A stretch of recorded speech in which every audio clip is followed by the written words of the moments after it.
Boletim Coppola.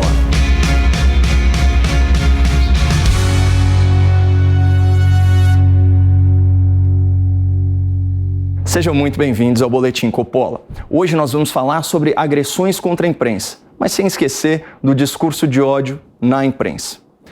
Em artigo publicado ontem na Folha de São Paulo, Guilherme Boulos, o burguês que finge ser proletário, chamou o presidente da República de covarde, elencando contra ele uma série de acusações. Segundo o fantoche de Lula, Bolsonaro imprimiu sua violência política ao país. Mas além das habituais ofensas ao presidente, o artigo sustenta uma tese curiosa que pode ser sintetizada nessa passagem do texto.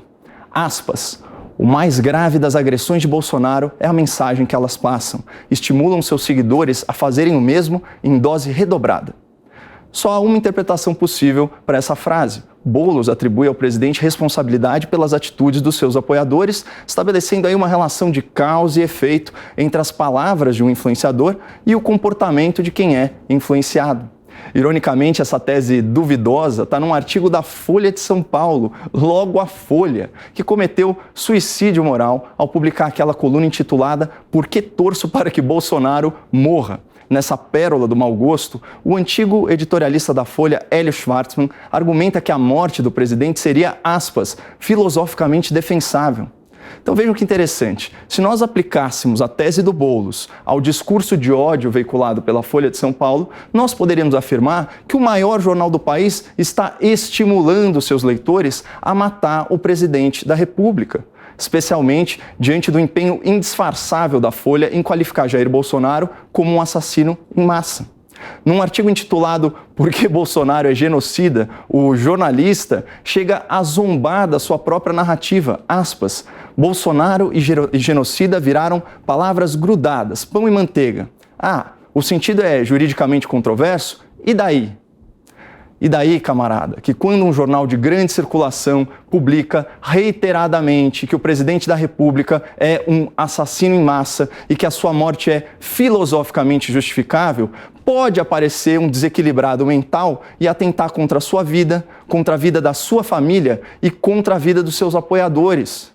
Ah, peraí, isso já aconteceu, não é mesmo? Uma tentativa de homicídio muito mal explicada em 6 de setembro de 2018. Vamos recapitular. Um homem insano, radicalizado pela esquerda, ex-filiado ao PSOL, esfaqueou o então candidato Jair Bolsonaro, que ficou à beira da morte e carrega sequelas físicas do trauma até hoje. Claro que vocês não se importam com isso, né? Afinal, está publicado, vocês torcem pela morte do presidente da República. Mas esse nem é o ponto. O mais importante aqui é denunciar a hipocrisia da esquerda, que costuma espalhar o seu ódio do bem impunemente numa falsa sinalização de virtude. Então, um Guilherme Boulos indignado culpa Bolsonaro pela violência política, mas faz isso no mesmo jornal que acusa o presidente de ser um assassino em massa, né, argumentando que a sua morte seria filosoficamente justificável. Mas vamos voltar para aquele primeiro trecho do artigo do Guilherme Boulos. Dessa vez, eu vou ler para vocês a continuação. O mais grave das agressões de Bolsonaro é a mensagem que passam. Estimulam seus seguidores a fazerem o mesmo em dose redobrada. Não por acaso, jornalistas foram agredidos em manifestações e vivem um clima constante de constante insegurança no exercício da profissão. Bom, preliminarmente fica registrado o nosso repúdio a toda e qualquer forma de violência contra profissionais da imprensa. Mas será que a hostilidade aos jornalistas pode ser colocada na conta do presidente da República? Na verdade, eu queria propor uma reflexão um pouco mais abrangente, né? Quanto do comportamento de um indivíduo pode ser atribuído objetivamente aos atos e palavras de um influenciador? Por exemplo, o Guilherme Boulos.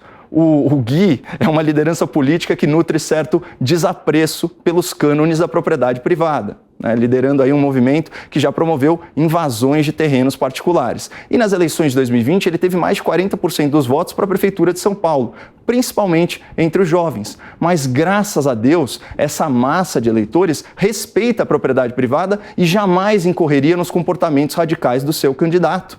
Então, extrapolando o exemplo, o comportamento do político tem uma influência muito limitada no comportamento dos seus seguidores. Ela existe, mas essa ascendência é muito tênue para nós responsabilizarmos uma figura pública pelos atos dos seus apoiadores. Essa lógica é muito demagógica e falaciosa. Da mesma forma, não teria muito cabimento culpar o Guilherme Boulos pela violência contra os jornalistas da Jovem Pan nessa manifestação que ele convocou em maio de 2019. Tem o pessoal atrás de você, a gente tá vendo, gritando fascista, fazendo L de Lula livre, e é bom a gente mostrar para deixar bem claro qual é o comportamento dessas pessoas. Falando palavrão, xingando o nosso repórter. Continuam hostilizando o nosso repórter que cumpre o seu dever, agora estão peitando o Marcelo Matos. Eu peço, evidentemente, que o Marcelo Matos tenha cuidado aí com esse pessoal que parte para agressão física porque não tem um comportamento democrático, não sabem respeitar o diálogo e as ideias diferentes. Nossa solidariedade à equipe de reportagem da Jovem Pan, que na ocasião foi cercada e agredida covardemente por militantes da esquerda, especialmente por petistas.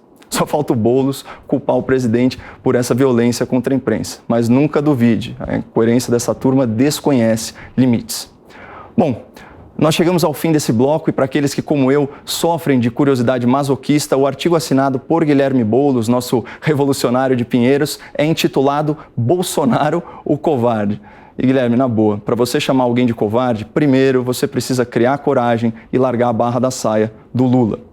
No próximo bloco, eu vou aproveitar nosso tema de hoje para fazer uma breve reflexão sobre a culpa. Afinal, como me disse um renomado psicanalista, muitas vezes nós somos cúmplices das agressões que sofremos. Em um minuto, a gente está de volta. Boletim Coppola.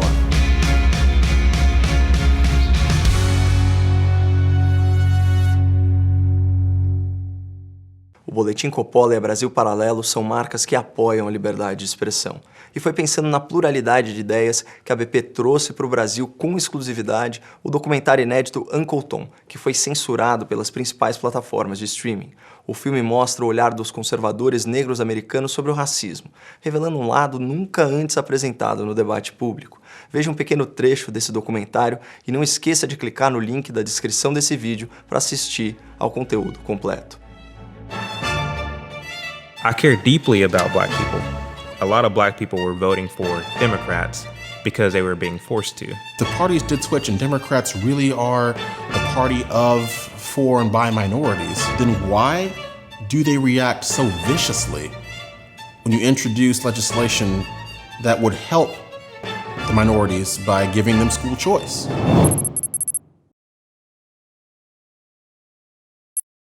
Se a crise bate à porta, eu atendo e procuro oportunidade. Se a onda tá boa, eu surfo inteira, não pela metade. Se eu aguento o risco, eu arrisco, mas não deixo parado, eu invisto. Aceito até perder, mas eu jogo é pra ganhar. Sou cara ruim de convencer e não costumo confiar. Conheça a Aquavero Investimentos, assessoria financeira que soube me interpretar e que vai entender você.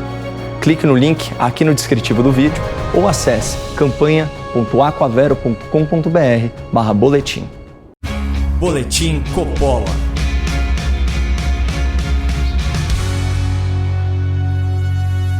Sejam bem-vindos de volta a um Boletim Coppola sobre a violência política e os seus responsáveis. O artigo infantil do Guilherme Boulos, que culpa o presidente da República pela hostilidade do ambiente político no Brasil, nos mostra duas coisas. Primeiro, que a esquerda continua se vitimizando e de forma bem hipócrita, sem reconhecer no outro o seu próprio comportamento. E segundo, a infalível tendência humana a culpar o próximo pelas adversidades que nos afligem.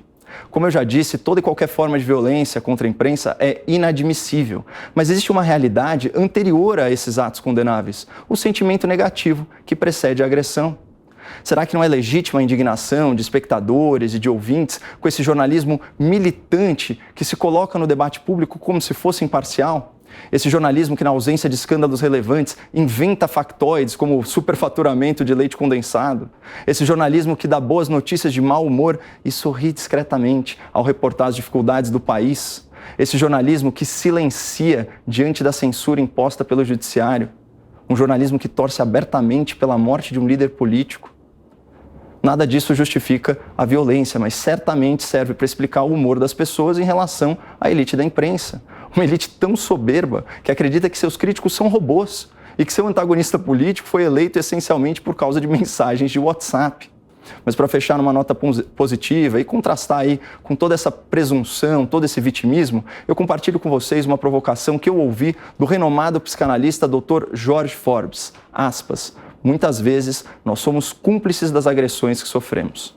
Parece que a imprensa brasileira ainda não entendeu isso e opera segundo aquela máxima atribuída ao grande pensador Homer Simpson. A culpa é minha e eu coloco ela em quem eu quiser. Muito obrigado, não percam a esperança no Brasil e fiquem com Deus.